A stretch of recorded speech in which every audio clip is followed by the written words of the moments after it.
Fifth এপিসোডের শুরুতে আমরা দেখি সোয়ন ওর হাজবেন্ড সোকে হেগিউমের সঙ্গে দেখে নেয়, আর এটা দেখার পর ও প্রচন্ড হার্ট হয়ে হোটেল থেকে বাইরে বেরিয়ে আসে। এরপর আমরা সেয়নকে দেখতে পাই ও কোথাও একটা যাচ্ছিল, আর এখানে কয়েকটা গাড়ি ওকে ফলো করছিল, আর এটা ও খেয়াল করে নেয়। আর তারপর ও কোনো রকমে সেই গাড়িগুলোকে ভুল পথে চালিত করে সেখান থেকে পালিয়ে যায়।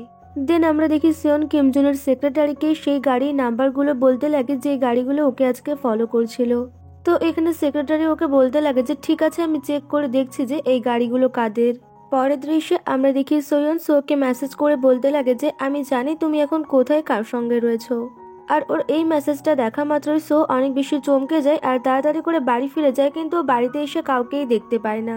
ইতিমধ্যে সোয়ন বাড়িতে ফিরে আসে, আর এখানে এসেই ও সোজা হেগিউমের বাড়িতে ঢোকে আর হেগিউমকে জিজ্ঞাসা করতে লাগে যে তুমি আজকে হোটেলে আমার হাজব্যান্ডের সঙ্গে কি করছিলে। তাছাড়া এই ফটোতে এই মেয়েটা কি তুমি? তো হেগিউম ওকে বলে দেয় যে আমার ভুল হয়ে গেছে আর এই মেয়েটা আমিই ছিলাম। তাছাড়া এইসব কিছু এখন পাস্ট, আর তুমি যখন জেলে ছিলে তখন আমাদের দ্বারা এইসব কিছু হয়ে গিয়েছিল। তো সোয়ান এবার ওকে জিজ্ঞাসা করতে লাগে যে এই ফটোটা কি তুমিই আমাকে পাঠিয়েছো? এর উত্তরে হেগিউম ওকে বলে যে না, আমি তোমাকে এই ফটোটা পাঠাইনি।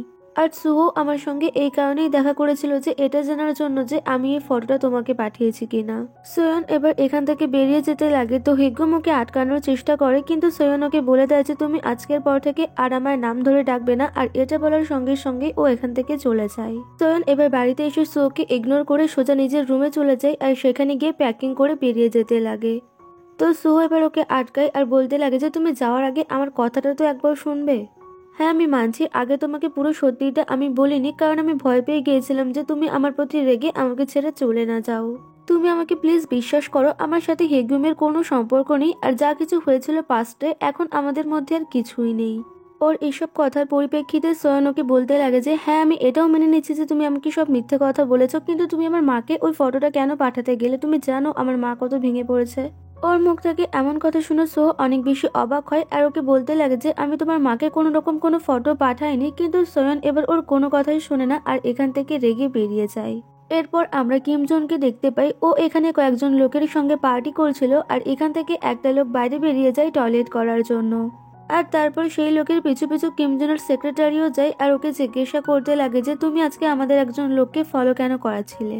আর তাছাড়া নেক্সট টাইম থেকে যদি তুমি এরকম কোনো কাজ করো তাহলে তুমি বুঝতেই পারবে আমি তোমার কি করব, আর তোমার ইমেজ নষ্ট করতে আমার 2 সেকেন্ডও লাগবে না। সেক্রেটারি ওকে কিছু ফটো দেখায় আর বলতে লাগে যে তোমার সমস্ত কুকীর্তির এভিডেন্স আমার কাছে রয়েছে, সো আমার সঙ্গে চালাকি করার একদমই চেষ্টা করো না। এরপর আমরা সিয়নকে দেখতে পাই, ও এখানে সোয়নের বলা কথাই ভেবে যাচ্ছিল যে সোয়ন ওকে বলেছে তোমার যদি কখনো আমাকে দরকার পড়ে তাহলে তুমি আমাকে নির্দ্বিধায় কল করতে পারো। সিয়ন এবার ওই ডায়েরিটার ওপরে মিনহিয়কের একটা ফটো রেখে ওপরে চলে যায়। এরপর আমরা সোয়নকে দেখতে পাই, ও ওর মায়ের বাড়িতে চলে এসেছিল, আর এখানে এসে ও ওর মাকে বলতে লাগে যে মা তুমি বেশি চিন্তা করো না, আমি ঠিক খুঁজে বের করবো যে কে আমাকে এই ফটোটা পাঠিয়েছে। তো ওর মা এবার ওকে বলতে লাগে যে তোমাকে কাউকে খুঁজে বের করতে হবে না, আর তুমি তাকে খুঁজে বের করেই বা কি করবে, যা হওয়ার তা তো হয়েই গেছে। সো তুমি এইসব কিছু বাদ দাও আর নিজের লাইফে ভালো করে থাকো, আর তুমি খুশি থাকলেই আমি সব থেকে বেশি খুশি হব। আর ওর মায়ের এমন সব কথা শুনে সোয়ন ওর রুমে আসে আর তারপর সেই ফটোটাকে বের করে ছিঁড়ে টুকরো টুকরো করে ডাস্টবিনে ফেলে দেয়। পরের দৃশ্যে আমরা সোকে দেখতে পাই, ও একটা জায়গায় আসে ডিটেকটিভ হানের সঙ্গে দেখা করার জন্য, আর এখানে ডিটেকটিভ হান ওকে দেখে জিজ্ঞাসা করতে লাগে যে তুমি এখানে এসেছো কি কারণে। সো এবার একটা পেন ড্রাইভ আর সেই ফটোটা বের করে ওকে দেখায় আর বলতে লাগে যে আমি একজনকে খুঁজে বের করতে চাই, আর আমি এটা জানতে চাই যে এই ফটোটা সোয়নকে কে পাঠিয়েছে। ডিটেকটিভ হান ফটোটা দেখা মাত্রই ওর দিকে অবাক দৃষ্টিতে তাকিয়ে থাকে, আর তখন সুহো ওকে বলতে লাগে যে তুমি আমার দিকে এভাবে তাকিও না, এইসব কিছু আমার দ্বারা ভুলবশত একবার হয়ে গিয়েছে। তাছাড়া আমি শুধুমাত্র সোয়নকেই ভালোবাসি, তো তুমি এবার খুঁজে বের করো যে এই ফটোটা সোয়নকে কে পাঠিয়েছে। হান এবার ওকে বলতে লাগে এইসব কিছু কিমজনের কাজ নয় তো, আর কিমজনের জন্যই তো আমার কেরিয়ার ধ্বংস হয়ে গিয়েছে। সুহো উত্তর দেয় সেসব আমি কিছুই জানি না, আপাতত এখন আমি তোমাকে ছাড়া আর কাউকে বিশ্বাস করতে পারছি না। এরপর সুহো ওর অফিসে ফিরে আসে, আর অফিসে ফিরে আসলে ও দেখতে পায় যে কংগ্রেসম্যান কিমজুন ওর সঙ্গে দেখা করতে এসেছে। তো কিমজুন ওকে বলতে লাগে যে তুমি আজকাল অনেক ভালো কাজ করছো, তাছাড়া তুমি আর তোমার ওয়াইফ তো আশা করি বেশ ভালোই আছো। সুহো এবার কিমজুনকে বলতে লাগে যে কিছুদিন আগেই আমার ওয়াইফ একটা গিফট পেয়েছে, সো সেই গিফট কি তুমি পাঠিয়েছো? অ্যাকচুয়ালি ও ওই ফটোটার কথা বলছিল। কিমজুন ওকে জানায় যে আমি যদি পাঠিয়ে থাকি তাহলে নিশ্চয়ই সেটা অনেক বেশি এক্সপেন্সিভ হবে। ওর এমন সব কথা শুনে সো এবার ওকে বলতে লাগে, আমি জানি না সেই জিনিসটা তুমি ওকে পাঠিয়েছো কি পাঠাওনি, কিন্তু এইসব কিছুর পেছনে যদি তোমার হাত থেকে থাকে তাহলে তোমাকে এর মূল্য দিতেই হবে। এরপর আমরা সোয়নকে দেখতে পাই ও ওর বাড়ির সমস্ত কাজ করছিল, আর এখানে ওর ডাস্টবিন পরিষ্কার করতে গিয়ে সেই ফটোর টুকরোগুলো দেখতে পেয়ে আবারও ভাবতে লাগে যে এই ফটোটা ওকে কেই বা পাঠাতে পারে। ইতিমধ্যেই ওর কাছে সিয়নের মেসেজ আসে আর সিয়ন ওকে বলতে লাগে যে তুমি আমার সঙ্গে দেখা করো। এরপর আমরা দেখি সোয়ন সিয়নের জন্য খাবার নিয়ে ওর সঙ্গে গ্যারেজে দেখা করতে এসেছে। সোয়ন সিয়নকে জিজ্ঞাসা করতে লাগে যে তুমি কবে থেকে এখানে কাজ করো, তো সিয়ন ওকে উত্তর দেয় যে আমি ছোট থেকেই এখানে কাজ করি। দেন সোয়ন ওকে জিজ্ঞাসা করতে লাগে যে তোমার কি আর কোনো রিলেটিভস নেই নাকি, আর এর উত্তরে ও সোয়নকে জানায় যে আমার লাইফে এমন কেউ নেই যাকে আমি ফ্যামিলি বলে রাখতে পারি। ইতিমধ্যে সোয়ন ওর হাতে একটা কাটা জায়গা দেখতে পেয়ে ওকে জিজ্ঞাসা করতে লাগে যে তোমার হাত পা এত কেটে যায় কেন, আমি যখনই তোমাকে দেখি তখনই তোমার কোথাও না কোথাও চোট লেগেই থাকে, এমনটা কেন?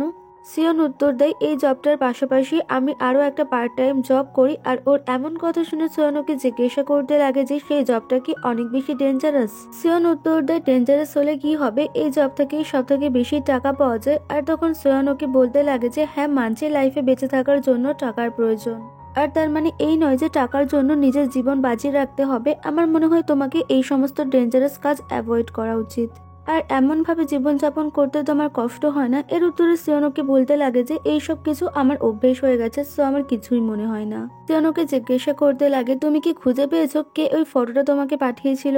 তাছাড়া ওই ফটোটা ডিজিটাল ফিল্ম ক্যামেরা দিয়ে তোলা হয়েছিল। আর ওর এমন কথা শুনে সিয়নকে জিজ্ঞাসা করতে লাগে যে তুমি ফটোর ব্যাপারে এত কিছু জানো কি করে?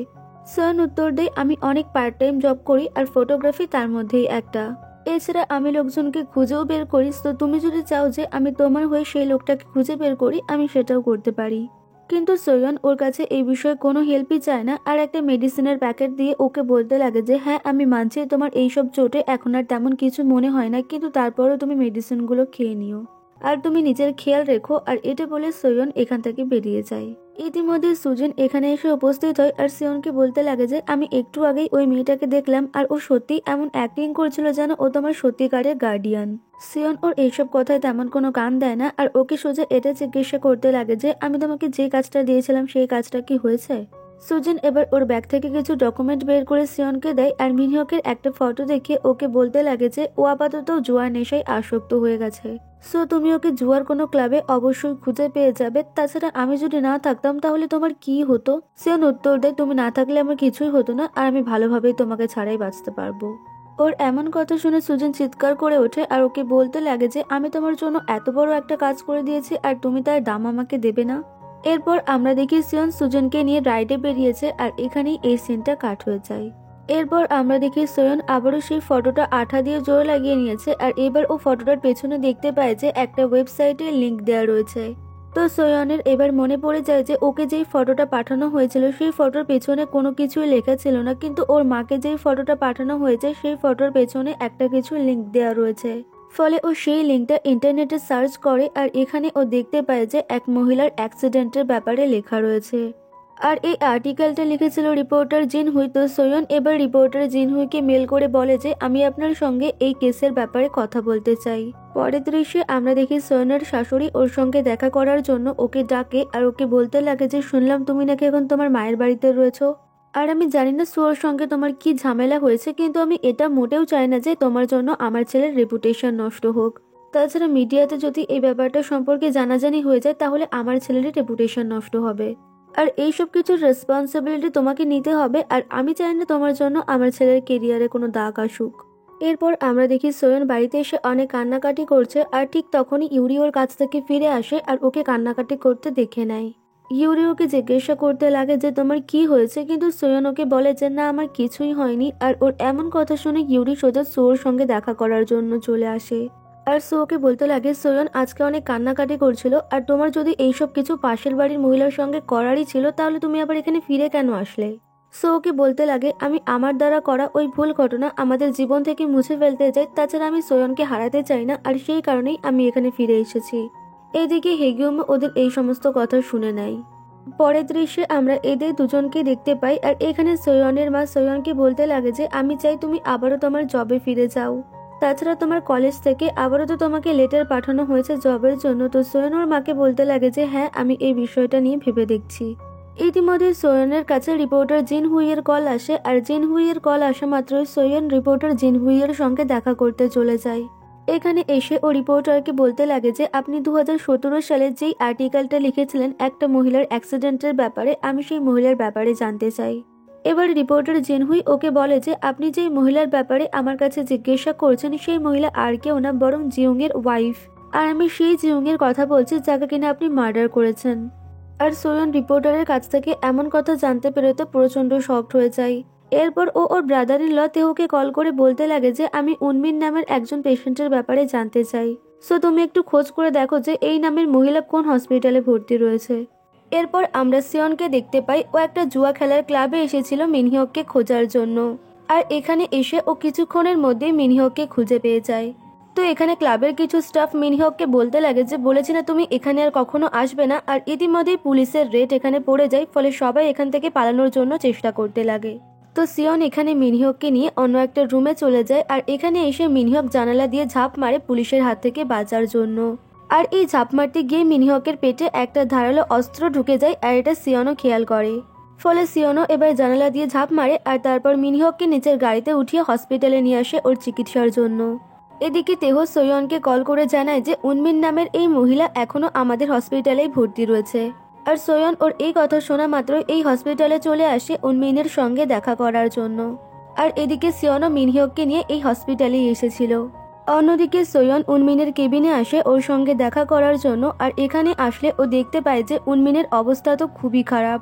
ইতিমধ্যে সিয়ন এখানে এসে উপস্থিত হয়, আর ওরা একে অপরকে এই কেবিনে দেখে প্রচন্ড অবাক হয়ে যায়। আর এখানেই আমাদের এই ড্রামার 5th এপিসোড শেষ হয়ে যায়।